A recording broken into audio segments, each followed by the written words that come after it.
भक्ति और शक्ति मंत्राज में आप सभी का बहुत बहुत स्वागत है। तो मैं आज आपको एक बहुत अच्छी कहानी सुनाने जा रही हूँ। तो कहानी का नाम है भगवान की महिमा के प्रति कृतज्ञता। चलो फिर कहानी को शुरुआत करते हैं। उत्तर भारत के एक गांव की सीमा के बाहरी क्षेत्र में एक फकीर रहते थे।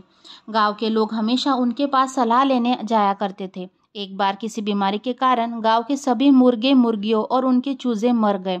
गांववासी फकीर के पास गए और उनसे बोले, हे फकीर बाबा, हमारे सारे मुर्ग मुर्गियों और यहाँ तक कि उनके चूजे मर गए हैं, हम क्या करें? जो कुछ भी होता है उसके लिए कृतज्ञ बने रहो, फकीर बाबा का जवाब था। और अन्य कोई भी बात उन्हें उसे अधिक कहने के लिए प्रवृत्त नहीं कर सकी। कुछ दिनों बाद एक तरह की बीमारी की चपेट में आकर गांव के सारे कुत्ते चल बसे। एक बार फिर गांव वाले फकीर के पास गए और बोले, हे फकीर बाबा, गांव का हर एक कुत्ता मर गया है। पूरा गांव पहरा देने वाले कुत्ते के बिना चोरों के रहम पर है, हम क्या करें?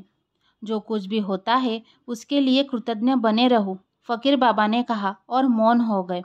उस दिनों जब माचिस का आविष्कार नहीं हुआ था, लोग खाना पकाने वाली आग चूल्हे को जलाए रखने के लिए उसे राख से ढक देते थे। पर गांव के सभी कुत्ते की मौत के कुछ दिनों बाद ही एक बड़ी रहस्यमय बात हुई। गांव का हर एक चूल्हा एक साथ बुझ गया। ऐसा होने पर गांव के लोग और भी अधिक हताश हो गए। तथापि गांववासियों ने फकीर बाबा को पूरी घटना के बारे में बताया। तब उन्होंने पूरे शांत भाव और स्थिर चित्त से कहा, यह भी भगवान की ही कृपा है, बस कृतज्ञ बने रहो। इसमें क्या कृपा हो सकती है? हमारे पास तो खाना पकाने के लिए आग भी नहीं बची है, गांववासियों ने पूछा। इंतजार करो और देखो, इंतजार करो और देखो, फकीर ने कहा। धीरज रखो, ऊपर वाले की मंसूबों को समझना हमेशा ही आसान नहीं होता।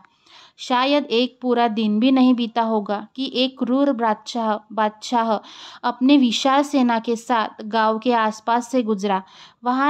वहाँ जहाँ से गुजरता उसके सिपाही बड़े हिंसक तरीके से और दिल दहला देने वाली क्रूरता से लूटपाट मचाते, आग लगा देते और सब कुछ तबाह कर देते। जब बादशाह की सेना फकीर के गांव के निकट आई तो बादशाह के गांव की ओर देखा कि क्या उसकी सेना इस गांव को लूट सकती है। जब उसने देखा कि यहाँ तो ना मुर्गे बाग दे रहा है, ना कोई कुत्ता भौंक रहा है और ना कोई किसी भी जगह आग सुलग रही है, उसने अपने सेनाध्यक्ष से कहा, यह तो विवरान गांव है, हमें इसके बारे में ज़्यादा नहीं सोचना चाहिए। और बादशाह ने अपनी सेना को आगे बढ़ाने के आदेश दिया। यह तो इस घटना के बाद था कि गांव वालों को समझ आ गया कि जो कुछ भी हुआ था इसका क्या अर्थ था। वे सभी फकीर बाबा से पास गए और उन्हें धन्यवाद दिया। सभी से मिलकर दिल से धन्यवाद भगवान को अपनी कृतज्ञता अर्पित की। फकीर ने कहा, भाइयों, अब सब अच्छा ही हो गया है, पर सदैव स्मरण रखो कि हर एक परिस्थिति में कृतज्ञ बने रहो और भगवान की कृपा पर विश्वास रखो। कृतज्ञता द्वारा ही हमें भगवान की महिमा अनुभूति होती है। तो ये थी कहानी। आपको ये कहानी अच्छी लगी हो तो प्लीज़ मेरे चैनल को लाइक कीजिए, शेयर कीजिए और सब्सक्राइब कीजिए और ऐसे ही नई नई कहानियों को सुनते रहिए। धन्यवाद।